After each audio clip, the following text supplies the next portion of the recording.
Hey friends, how are you doing today? I hope you're feeling blessed and staying in God's presence, and if not, I hope you feel uplifted after today's video. If you're new here, welcome to His Princess Christian community, where we read a chapter of the Bible every day and then discuss it afterwards and in the comments below. Don't forget to like and subscribe. It really helps the channel grow and it opens the door for more people to join our community. And while you're at it, check out the description box. We got a lot of great stuff in there. So today we're reading Leviticus chapter 13, but before we get started, I want to say a prayer if you wouldn't mind bowing your heads with me. Dear God, thank you for bringing us together here on His Princess Christian community. Thank you for opening the door for people to join our community, for connecting us and strengthening our bond. Thank you for opening our eyes, our ears, our hearts, and our minds to your word. Thank you for your wisdom, understanding, and clarity as we seek to interpret your word. And thank you for the courage to apply it to our daily lives. In Jesus' name, amen. Okay, Leviticus chapter 13. The Lord said to Moses and Aaron, if anyone has a swelling or a rash or discolored skin that might develop into a serious skin disease, that person must be brought to Aaron the priest or to one of his sons. The priest will examine the affected area of the skin. If the hair in the affected area has turned white, and the problem appears to be more than skin deep, it is a serious skin disease, and the priest who examines it must pronounce the person ceremonially unclean. But if the affected area of the skin is only a white discoloration or does not appear to be more than skin deep, and if the hair on the spot has not turned white, the priest will quarantine the person for 7 days. On the 7th day, the priest will make another examination. If he finds the affected area has not changed and the problem has not spread on the skin, the priest will quarantine the person for 7 more days. On the 7th day, the priest will make another examination. If he finds the affected area has faded and has not spread, the priest will pronounce the person ceremonially clean. It was only a rash. The person's clothing must be washed and the person will be ceremonially clean. But if the rash continues to spread after the person has been examined by the priest and has been pronounced clean, the infected person must return to be examined again. If the priest finds that the rash has spread, he must pronounce the person ceremonially unclean, for it is indeed a skin disease. Anyone who develops a serious skin disease must go to the priest for an examination. If the priest finds a white swelling on the skin and some hair on the spot has turned white and there is an open sore in the infected area, it is a chronic skin disease, and the priest must pronounce the person ceremonially unclean. In such cases, the person need not be quarantined, for it is obvious that the skin is defiled by the disease. Now suppose the disease has spread all over the person's skin, covering the body from head to foot. When the priest examines the infected person and finds that the disease covers the entire body, he will pronounce the person ceremonially clean. Since the skin has turned completely white, the person is clean. But if any open sores appear, the infected person will be pronounced ceremonially unclean. The priest must make this pronouncement as soon as he sees an open sore, since open sores indicate the presence of a skin disease. However, if the open sore heals and turns white like the rest of the skin, the person must return to the priest for another examination. If the affected area has indeed turned white, the priest will then pronounce the person ceremonially clean by declaring, "You are clean." If anyone has a boil on the skin that has started to heal, but a white swelling or reddish white spot develops in its place, that person must go to the priest to be examined. If the priest examines it and finds it to be more than skin deep, and if the hair in the infected area has turned white, the priest must pronounce the person ceremonially unclean. The boil has become a serious skin disease. But if the priest finds no white hair on the affected area and the problem appears to be no more than skin deep and has faded, the priest must quarantine the person for 7 days. If during that time the affected area spreads on the skin, the priest must pronounce the person ceremonially unclean, because it is a serious skin disease. But if the area grows no larger and does not spread, it is merely the scar from the boil, and the priest will pronounce the person ceremonially clean. If anyone has suffered a burn on the skin and the burn area changes color, becoming either reddish white or shiny white, the priest must examine it.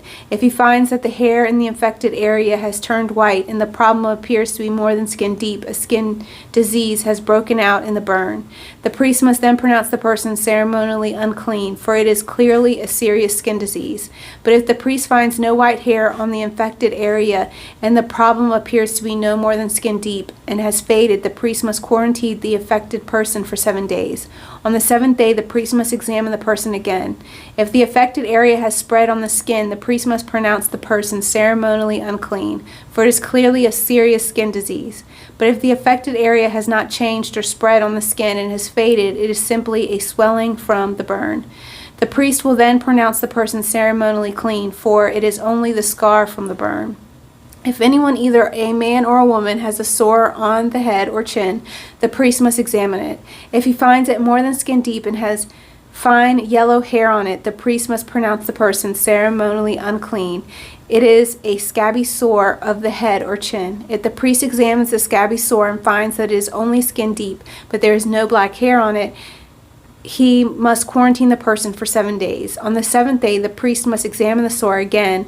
If he finds that the scabby sore has not spread and there is no yellow hair on it and it appears to be only skin deep, the person must shave off all hair except the hair on the affected area. Then the priest must quarantine the person for another 7 days. On the 7th day, he will examine the sore again. If it has not spread and appears to be no more than skin deep, the priest will pronounce the person ceremonially clean. The person's clothing must be washed and the person will be ceremonially clean. But if the scabby sore begins to spread after the person is pronounced clean, the priest must do another examination. If he finds that the sore has spread, the priest does not need to look for yellow hair. The infected person is ceremonially unclean.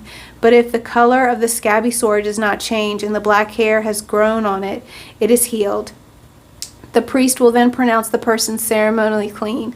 If anyone, either a man or a woman, has shiny white patches on the skin, the priest must examine the affected area.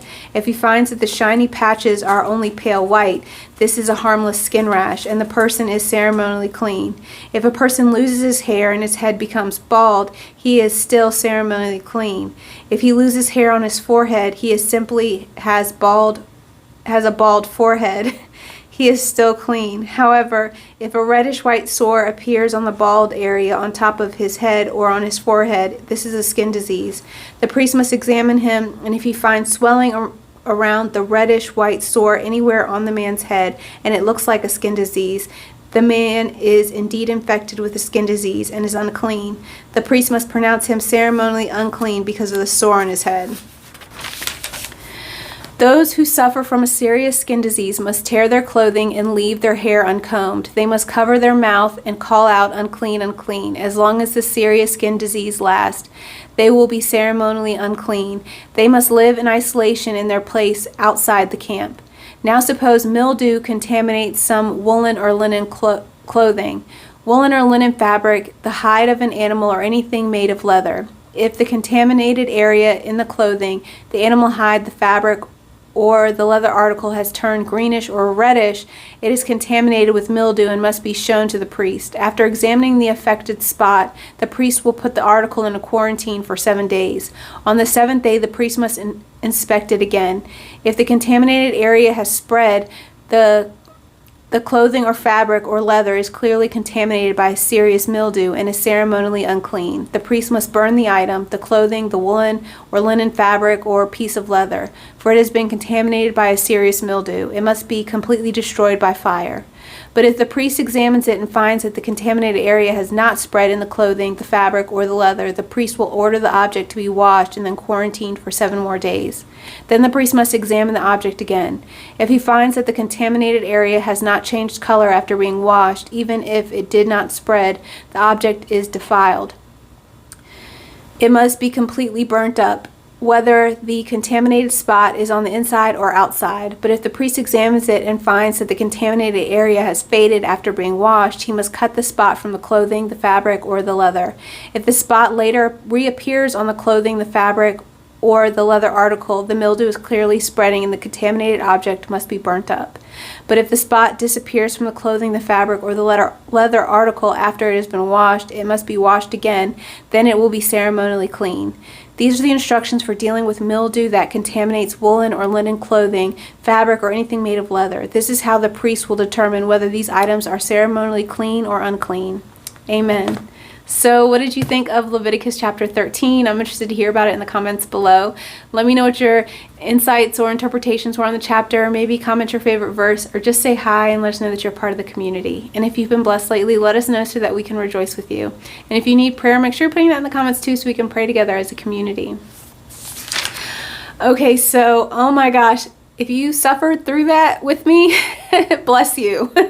So I know this is hard to read, and it's a lot in one chapter. Just you're clean, you're unclean. If you have a spot, the spot is reddish, if it's white, if it grows hair, if it doesn't grow hair, it's just a lot. So to simplify it a little bit, I think one thing you have to realize is that a lot of people, there's a misconception associating with skin disease like leprosy as being like a sinner, but it's more about like just quarantine. When we think about like COVID-19, when you have a virus, you need to quarantine for so many days so that you don't infect anyone else and so that you can heal yourself. When you're sick, even when you just have a cold, you stay in bed. And this is quite similar, in the type of community that they live in and the setting that they had, back then, especially when there wasn't, doctors on every corner. You had to separate and quarantine people who were displaying disease. And so this was, this is definitely a concern for the health of the community, is to be able to determine what is unclean and what is clean, and to be able to isolate those people who are displaying symptoms so that it doesn't spread to the rest of the community. So, it starts off with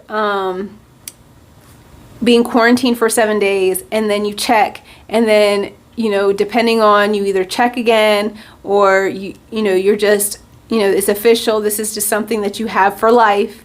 I started to laugh when they talked about being bald. It was in verse 40. It says, if a man loses his hair on his head and his head becomes bald, he is ceremonially clean. And if he loses his hair on his forehead, he simply has a bald forehead. And I just had to laugh because I can imagine like a man sitting there, he's starting to lose hair, and he's like worried, like, am I going to be unclean because I'm losing hair? And it's like, no, you're just bald. And it's just funny. I probably shouldn't laugh at that, but when I read it, it just made me laugh. So if you heard me like giggle a little bit as I was reading, that was why. So then it goes over and starts talking about like clothing and items. And this was so important back then, especially because you couldn't just go to the mall and buy a new shirt. It took time to weave clothes together. These things were expensive. Leather, linen, those types of items weren't things that you just, got rid of so easily. So they had to be examined to see if they were contaminated, and whether you could just cut the spot out or whether you needed to, completely discard the entire item. And this also shows how much was weighing on the priest. The priests weren't just, ministers of God. They were judge and jury. They, settled disputes. They were physicians pretty much, determining whether someone was sick or not. They were counselors. A lot fell onto the shoulders of the priest, in the Old Testament times, which it's not as similar today. So it's just interesting to see those types of things, that they were inspecting clothing to see if it had mildew. That was part of the priest's job. And, I can imagine that there were certain people who were more skilled at different things. Obviously you had the high priest, which was Aaron, and then you had his sons. And probably one of his sons or the people in his family, dealt more with different things, depending on their skill level. So it's just a reminder to, when I'm reading this, I'm reminded about the things in my life, what is considered good for me and what is not, and what I need to stay away from. So, a lot of people will fast from certain things. So sometimes it's good to just put something to quarantine certain things in your life, and then reevaluate whether that thing is actually doing you good or it's not. And this is something as Christians and as children of God, we have to do regularly. We have to be looking at the things in our lives and just determining if they're hurting us or if they're not, if they're good for us, if they're serving God or if they're not, if they're serving a purpose in our lives or they're not. So there's many things that you may need to, cut a little spot out of and see if, things continue to fester. You might need to put something off to the side and just, come back after a few days and see, my sister says, put a pin in it and then come back later and see if it's still the same or if it's gotten worse. So these are the things that you just need to recognize. So when you're reading through this chapter, don't just look at it as a skin disease, but look at it just in particularly about how to deal with things that may be a disease in your life, may cause you dis-ease in your life. And you have to determine whether that's something that needs to be completely removed from your life, or if it's something that can heal on its own, or if it's something that you might just need to, mend a little bit. So that is my interpretation of Leviticus chapter 13. I'm interested to hear what you have to say about it. Leave it in the comments below. Don't forget to like and subscribe, and I hope you stay blessed, stay in God's presence, and have a great rest of your day. I love you.